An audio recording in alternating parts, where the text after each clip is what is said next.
सन 1989। दोस्तों, करीब 6 दशक तक बेमिसाल अभिनय से दर्शकों को रोमांचित करने वाले एक राजा की सुन लो कहानी दादा मुनि यानी अशोक कुमार जी 10 दिसंबर 2001 को इस दुनिया को अलविदा कहकर चले गए। वो घड़ी आ रही है जब मुझको इस जमाने से है सफर करना।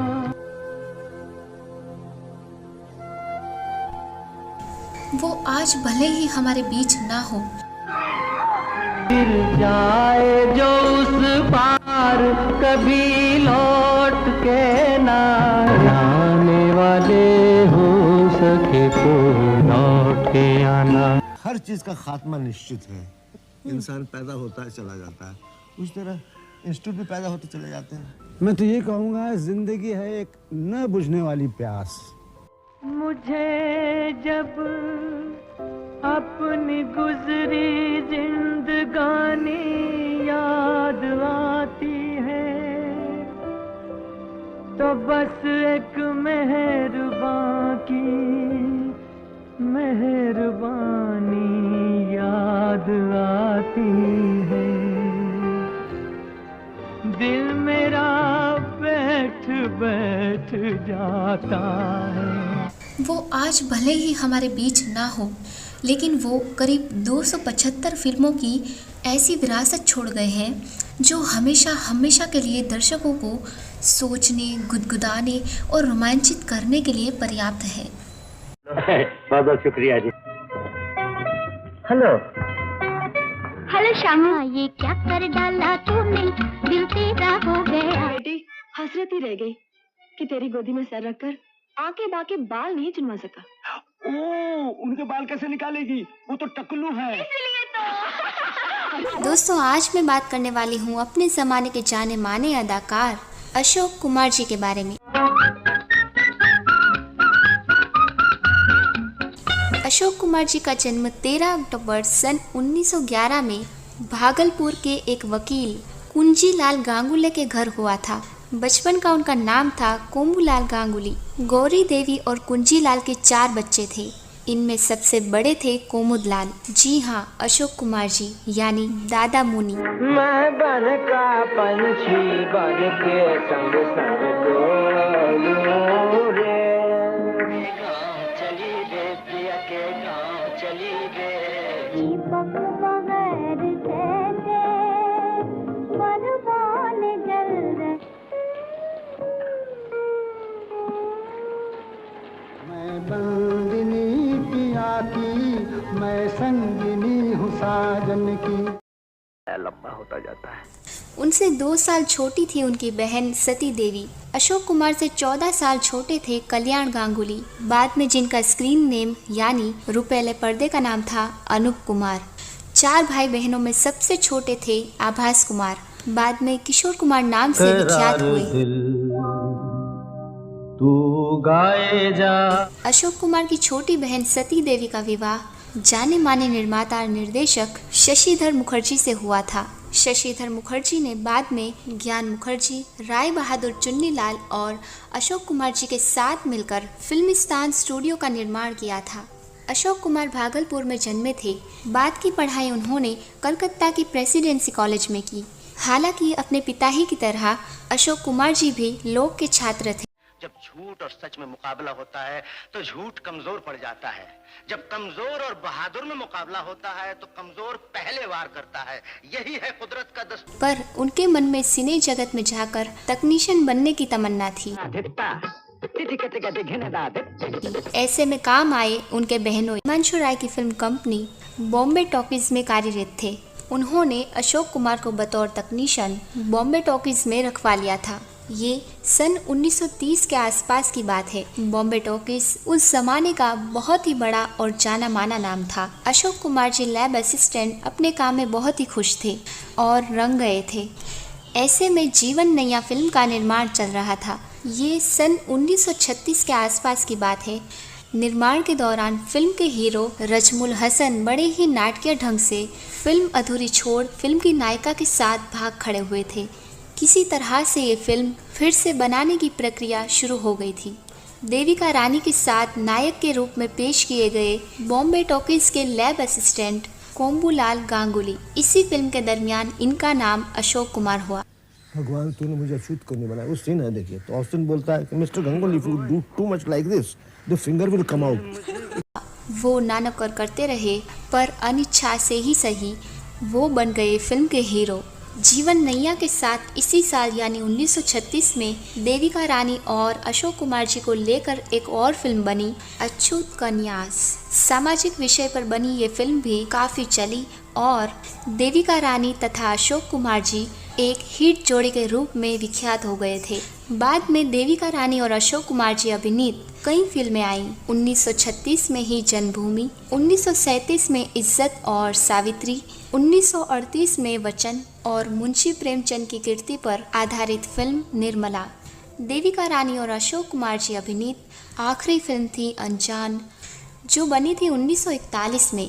ये फिल्म कुछ खास नहीं चली थी, पर नाम स्वरूप इसके बाद इन दोनों की एक साथ कोई फिल्म नहीं आई। इससे अशोक कुमार एक तरह से लाभान्वित ही हुए। उन्हें अब अपनी प्रतिभा दिखाने का मौका मिल गया था।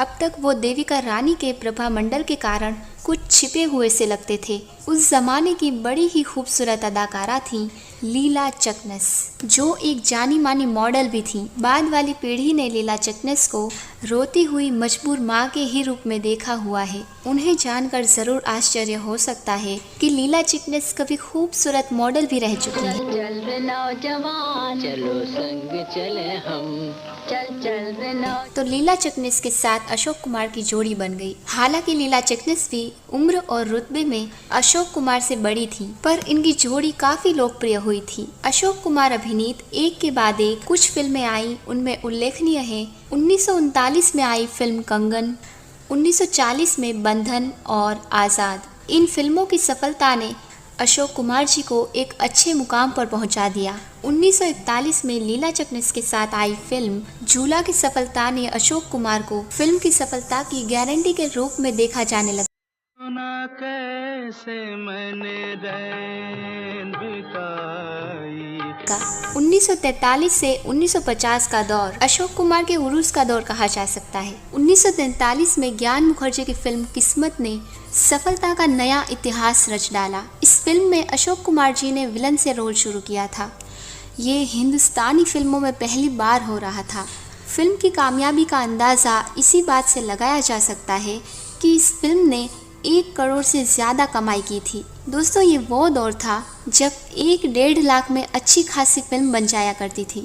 सही अर्थों में अशोक कुमार जी इस दौर के सुपरस्टार बन गए प्यार प्यार प्यार तेरा कौन है। थे।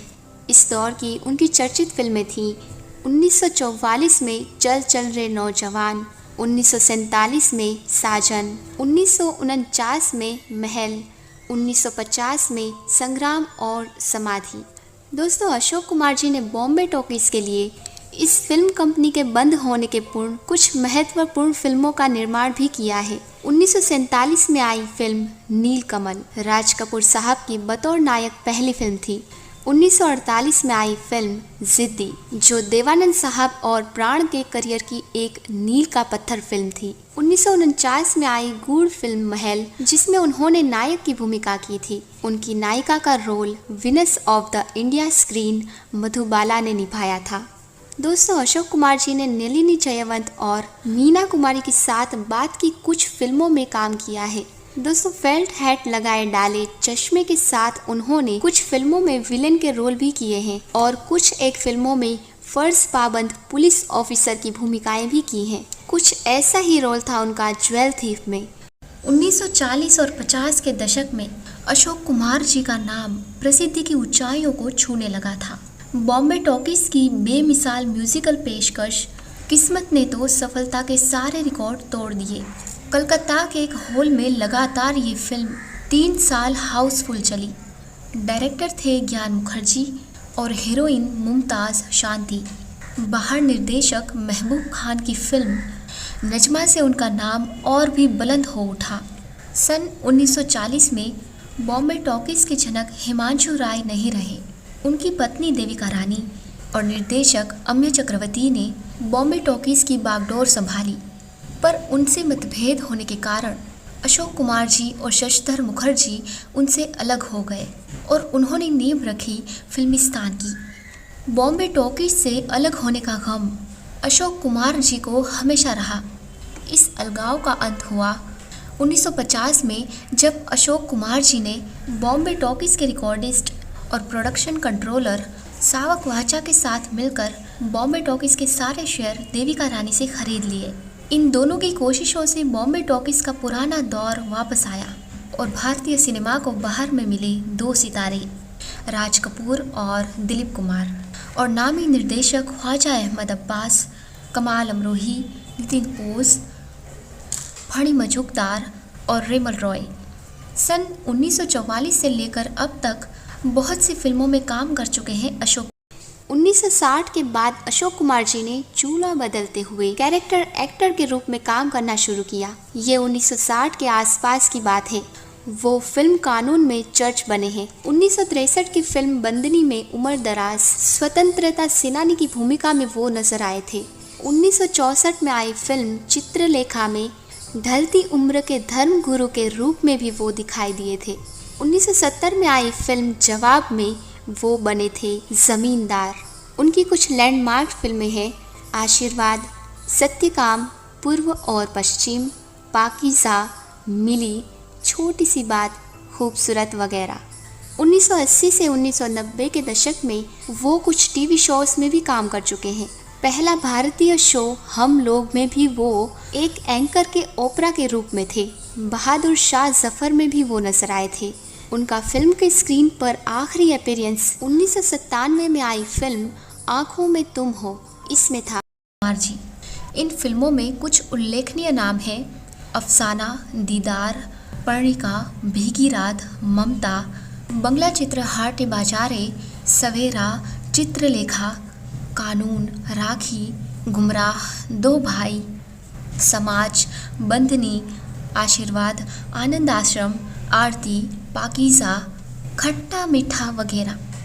वे शतरंज के उस्ताद खिलाड़ी थे, तो वही एक शानदार पेंटर भी। हाँ, बहुत अच्छे गायक भी हैं अशोक कुमार जी, जो शुरुआत की फिल्मों में अपने गाने खुद गाया करते थे। दोस्तों, अशोक कुमार जी को आज तक बहुत मान सम्मान मिला है। 1962 में पद्मश्री, अभिनय के लिए 2 बार नेशनल अवार्ड, फिल्म गुमराह में, भारतीय सिनेमा में उनके बेमिसाल योगदान के लिए उन्हें फिल्मी दुनिया के सर्वोच्च पुरस्कार दादा साहेब फाल्के अवार्ड से सम्मानित किया गया। अशोक कुमार जी ने न केवल अनूप कुमार, किशोर कुमार इन भाइयों का करियर बनाया, बल्कि B.R. चोपड़ा, शशिकेश मुखर्जी, शक्ति सावंत जैसे निर्देशकों के लिए रास्ता बनाया, उन्हें मौके प्रदान किए। चहेते दादा मोनी। अशोक कुमार जी अदाकार, फिल्मकार के अलावा एक चित्रकार भी थे। खूबियों भी थी कि वो अच्छे जानकार भी थे। अशोक कुमार जी ने कई आदर्श प्रस्तुत किए हैं, उन्हें हमेशा याद किया जाएगा। वो पहले स्टार थे जो हीरो रहे, अखंड उम्र के नायक रहे। उम्र दराज ऋषियों जैसे रोल भी उन्होंने निभाए।